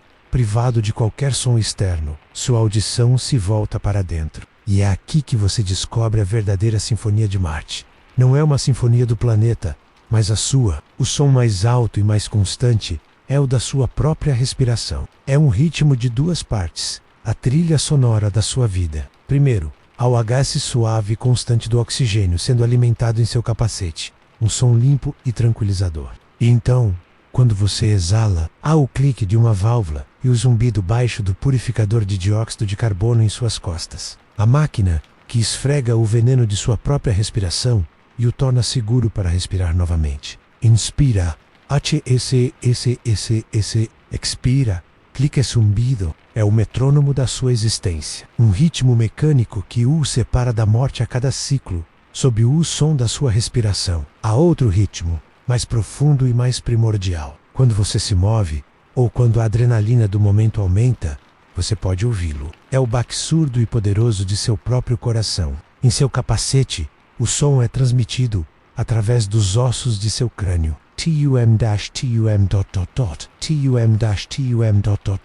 É o tambor de sua própria vida, um som orgânico e úmido, em meio a toda essa tecnologia estéril e ao silêncio morto do lado de fora. É a prova mais fundamental de que você está vivo e com medo. Um coração quente e pulsante em um mundo congelado. E então, há a terceira parte da sinfonia, o rádio. Ele estala em seu ouvido, um som de estática familiar. Status.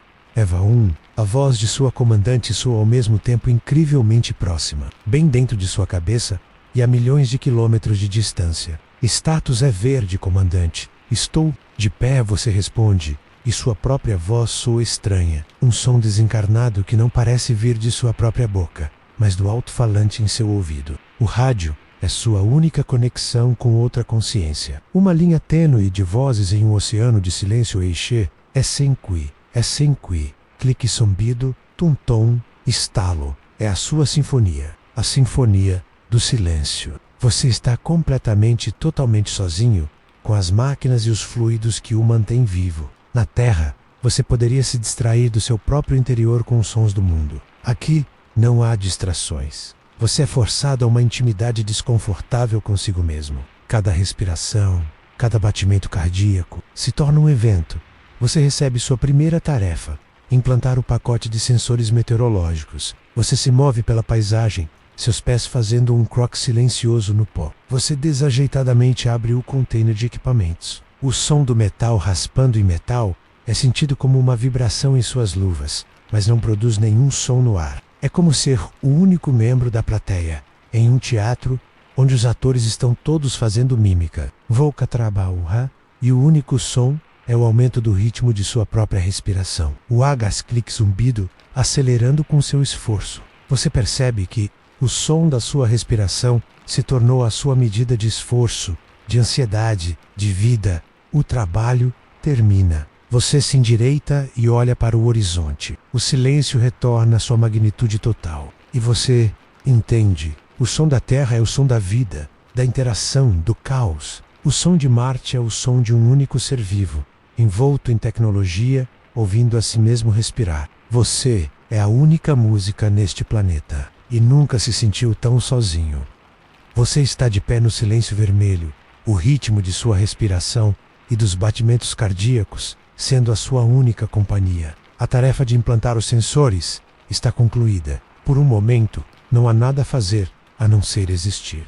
Você olha para a paisagem, para as rochas antigas e para o céu rosa pálido. E pela primeira vez, o medo é substituído por uma sensação de paz profunda e alienígena. Você se sente parte de algo vasto, antigo e imutável. É então que o som o ataca. Não vem de fora, vem de dentro da sua cabeça. É um som agudo, eletrônico e estridente, emitido diretamente em seus ouvidos pelo rádio do capacete. Não é o estalo familiar da comunicação, nem a voz da comandante. EM Alarme, um alarme que você ouviu centenas de vezes em simulações, mas que seu cérebro sempre soube ser falso. Desta vez, não há falsidade. O som é real, e ele grita uma única mensagem. Perigo, perigo, perigo ao mesmo tempo. Seu HUD Heads-Up Display pisca de verde para um vermelho pulsante e alarmante. As letras maiúsculas aparecem em sua visão periférica. Alerta de despressurização do habitat por uma fração de segundo. Seu cérebro congela. O silêncio pacífico de Marte e o grito de pânico eletrônico em sua cabeça travam uma guerra pela sua realidade. E o pânico vence. Uma onda de adrenalina gelada inunda seu corpo. Seu coração, que antes era um tambor lento e constante, dispara em um ritmo frenético e descontrolado,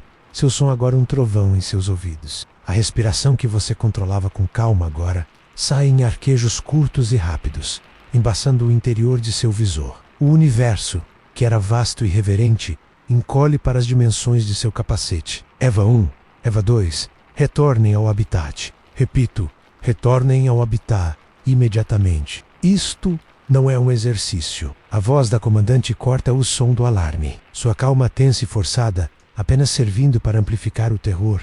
O treinamento assume o controle. O pânico é um luxo que você não pode se permitir. Pensar é perigoso. Você precisa agir. Você se vira. Seus movimentos agora não são mais exploratórios, mas desesperados. A dança desajeitada da baixa gravidade se torna uma corrida caótica. Cada salto o impulsiona para a frente em arcos longos e aterrorizantes, onde por um segundo você está flutuando, impotente, antes de suas botas atingirem o pó vermelho novamente. O habitat, que antes parecia próximo, agora parece estar a uma distância impossível.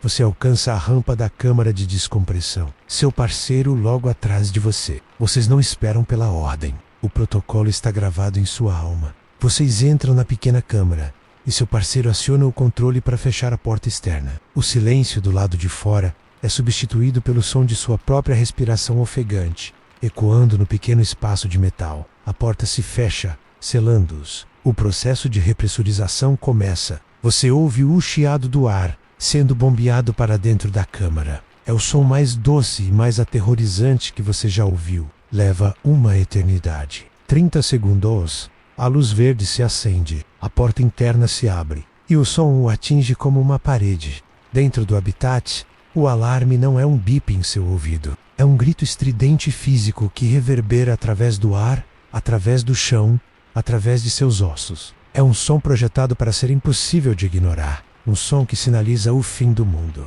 Juntamente com o alarme, luzes vermelhas piscam em todos os corredores, lançando um brilho pulsante e infernal sobre as paredes brancas. Você abre seu capacete e o cheiro do habitat o atinge. Algo. O ar está mais fino, mais frio. Você sente uma leve pressão em seus tímpanos. Sua bolha de vida está vazando. A comandante e os outros membros da tripulação estão se movendo com uma velocidade e um propósito frenéticos. Seus rostos pálidos e tensos sob a luz vermelha pulsante. Eles não estão gritando, eles estão se comunicando em tons baixos e urgentes. Seus anos de treinamento se manifestando como uma coreografia de emergência. Localizem a fonte. Verifiquem as vedações do laboratório. A comandante ordena. Você não espera por uma designação. Você se junta ao fluxo. Seu medo se transforma em uma concentração afiada. Você corre, ou melhor, flutua, em uma corrida desajeitada menos pelos corredores. Seus olhos varrendo cada costura, cada janela, cada painel. Você passa as mãos enluvadas sobre as paredes, procurando a fonte do chiado, a corrente de ar fria que sinaliza a traição de sua casa. Eme-se o futuro. Um alarme de incêndio significaria sair do prédio. Aqui, o alarme significa que você precisa correr para dentro do perigo. Para consertar a única coisa que o impede de se juntar ao vácuo silencioso do lado de fora, o zumbido constante do suporte de vida. A trilha sonora de sua existência agora está em um tom mais alto. As máquinas trabalhando desesperadamente para bombear ar para dentro do habitat mais rápido do que ele está escapando. É o som de um corpo lutando para respirar enquanto se afoga. Você, um fantasma em sua própria casa, agora é um bombeiro lutando contra um incêndio invisível de vácuo. E você sabe que se não encontrarem o vazamento a tempo, o grito do alarme vermelho será a última coisa que você ouvirá. O grito estridente do alarme de despressurização é a única constante em um mundo que se desfaz. A luz vermelha pulsante banha cada superfície branca em um brilho apocalíptico, transformando seus companheiros de tripulação em fantasmas frenéticos. O pânico inicial que gelou seu sangue agora é sublimado, transformado pela disciplina de anos de treinamento em uma concentração afiada e estreita. Não há tempo para o medo. O medo é um luxo que o vácuo não permite. Módulo do laboratório. A queda de pressão é mais rápida lá. A voz do engenheiro soa em seu fone de ouvido, cortando o caos com clareza. Você e sua comandante, já se movendo como uma unidade, flutuam em direção ao laboratório. Cada segundo é uma eternidade. Você sente o ar em seus pulmões mais fino, uma sensação sutil, mas aterrorizante. É como estar no topo de uma montanha alta, mas a altitude está aumentando a cada respiração. Seus ouvidos estalam com a mudança de pressão. O zumbido das máquinas de suporte à vida atingiu um gemido agudo e desesperado, lutando uma batalha perdida para bombear ar para dentro do habitat, mais rápido do que lhe escapa.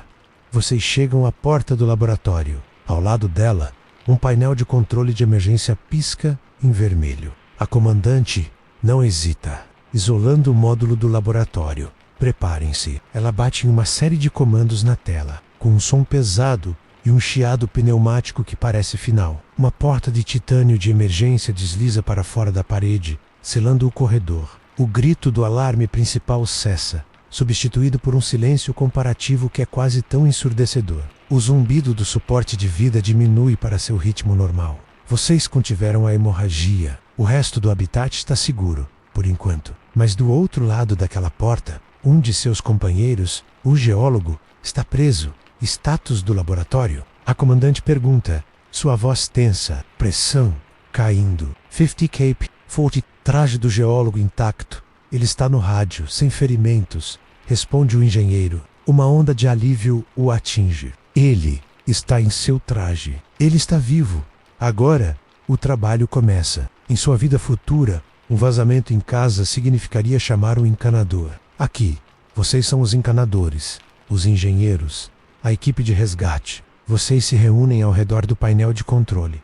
Os dados do módulo do laboratório agora exibidos em detalhes. A queda de pressão parou estabilizando-se em quase zero. O ar lá dentro se foi, sugado para a fina atmosfera marciana. As câmeras internas mostram o geólogo, uma figura solitária em seu traje branco, flutuando em um silêncio absoluto, dando um sinal de positivo para a câmera. A causa? O impacto de micrometeorito. Uma partícula não maior que um grão de areia, viajando a uma velocidade hipersônica, perfurou a parede externa do módulo do laboratório. O buraco é minúsculo, mas em um ambiente pressurizado cercado por um vácuo. Mesmo o menor dos furos é uma ferida mortal. O plano é formado rapidamente. Vocês dois, os membros da equipe de Eva, devem sair novamente, localizar o dano externamente e aplicar um remendo de emergência. Não há tempo a perder. O suporte de vida do traje do geólogo tem um limite. Vocês voltam para a câmara de descompressão e o ritual de vestir seus trajes, que antes foi tenso e deliberado, agora é feito com uma velocidade frenética que beira o descuido. Cada clique, cada vedação é verificado com as mãos trêmulas. Você entra novamente na escuridão da câmara ou ar enxugado e a porta externa se abre para a noite marciana. Desta vez, não há admiração, nem paz. A paisagem vermelha, agora iluminada pelos holofotes do habitat, parece ameaçadora. Cúmplice. Vocês se movem pela superfície, seus passos saltitantes agora impulsionados pela urgência. Vocês contornam o habitat, as luzes de seus capacetes cortando a escuridão. Estou vendo, disse o parceiro, a voz crepitando em seu rádio. Vocês se aproximam da parede do módulo do laboratório. ILAST. Um pequeno buraco, do tamanho da ponta de seu dedo, com as bordas de metal da parede do habitat descascadas para fora, como uma flor grotesca. É tão pequeno, tão insignificante, e ainda assim, quase matou a todos vocês. O reparo é um procedimento que vocês treinaram até a exaustão, mas nunca esperaram ter que fazer.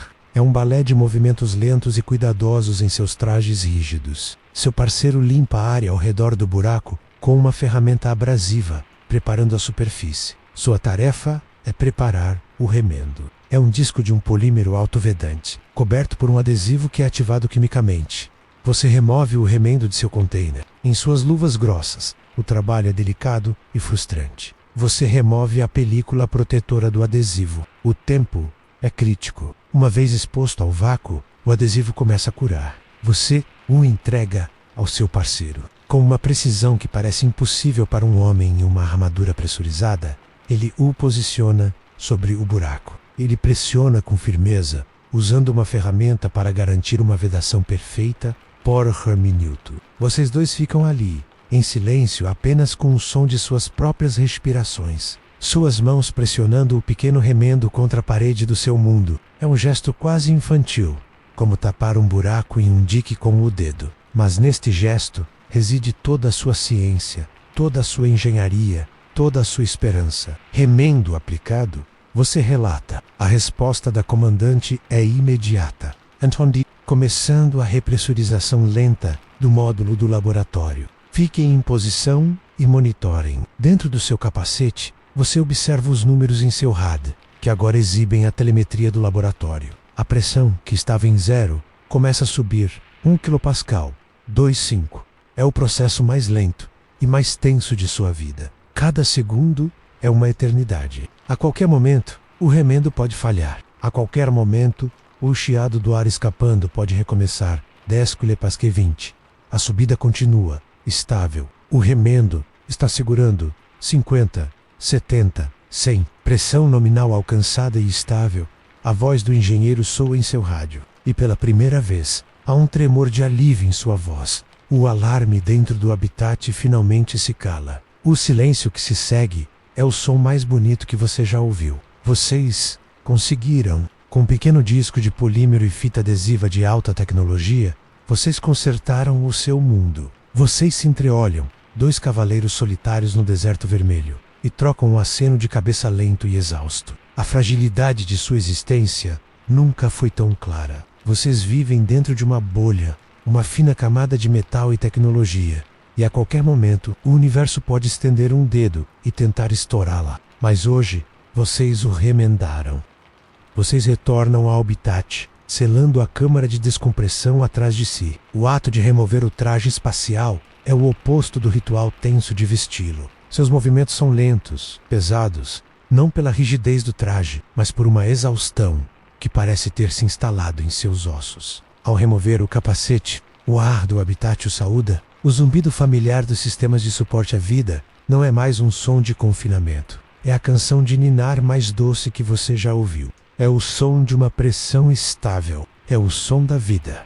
Ninguém fala. A tripulação, unida pela crise, agora compartilha um silêncio exausto. Vocês se movem pelo habitat, cada um realizando tarefas PS Emergency com uma economia de movimento. O geólogo, resgatado de sua tumba de vácuo, está quieto em um canto, passando por seu próprio ritual de descompressão psicológica. A adrenalina que os impulsionou através do perigo se foi, deixando para trás um tremor e uma consciência profunda e nauseante de quão perto vocês chegaram do fim. A parede do laboratório, agora remendada, é um lembrete constante. Sua casa, sua fortaleza, foi violada. A sensação de segurança se foi, talvez para sempre, substituída por uma consciência aguda da fragilidade de sua bolha de vida.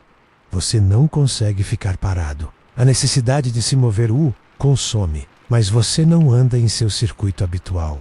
Você se sente atraído, mais uma vez, para a cúpula de observação. Você precisa ver o lado de fora, não como um inimigo que acabou de tentar matá-lo, mas como o mundo em que você agora vive. Você precisa confrontar a paisagem novamente, para se certificar de que ela ainda está lá, de que você ainda está aqui.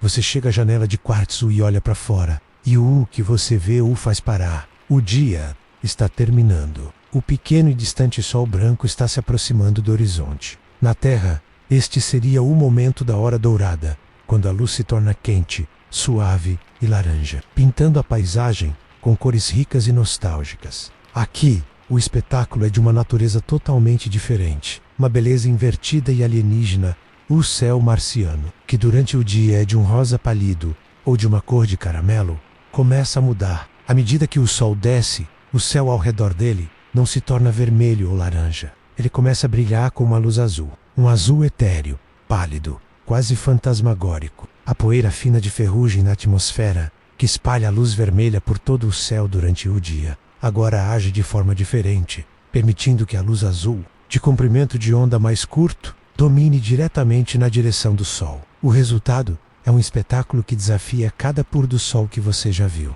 O disco do sol, ao tocar o horizonte, não é uma bola de fogo vermelha. É uma pequena joia branca, cercada por uma auréola de um azul elétrico e vibrante. Este brilho azul se espalha a partir do sol, misturando-se com o rosa e o amarelo do resto do céu, criando um gradiente de cores que nenhuma pintura terrestre jamais capturou. É uma beleza fria, silenciosa e profundamente melancólica.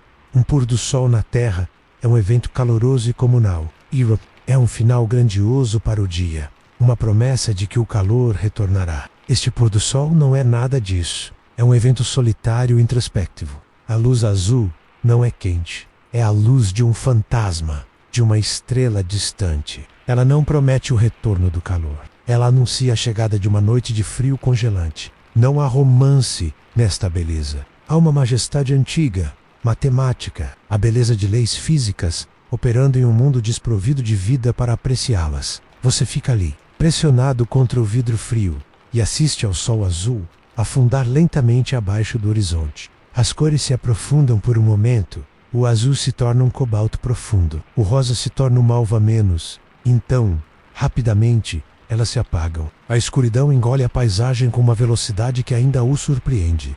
E no silêncio que se segue, a visão o preenche com uma emoção que você não consegue nomear. Não é alegria, não é tristeza. É uma espécie de paz trágica. Você acabou de sobreviver a um evento que ressaltou a fragilidade absoluta de sua existência. E o universo, em resposta, não lhe ofereceu conforto, mas sim uma exibição de sua beleza indiferente e alienígena. O pôr do sol não se importava que você quase morreu. Ele teria sido exatamente o mesmo se o seu habitat estivesse agora em silêncio e escuro. Você entende? Naquele momento, o verdadeiro natureza de sua relação com este planeta. Você não está aqui para conquistá-lo. Você não está aqui para domá-lo. Você está aqui como uma testemunha frágil e temporária de uma beleza que existia bilhões de anos antes de você e que continuará bilhões de anos depois que você se for. E nesta percepção, há uma estranha libertação. O pânico se foi, a ansiedade se foi. O que resta é uma aceitação calma e melancólica. Você sobreviveu a mais um dia. E como recompensa, Marte lhe mostrou um de seus segredos mais bonitos e solitários. A noite após o reparo e o pôr do sol azul é a primeira em que você dorme de verdade. Não é o sono pesado e inconsciente da exaustão, nem o sono leve e ansioso do medo. É um sono de rendição. Um descanso profundo que seu corpo e sua mente finalmente se permitem. E quando o alarme eletrônico o acorda na escuridão artificial, pela primeira vez, ele não soa como uma violência. Soa como uma rotina.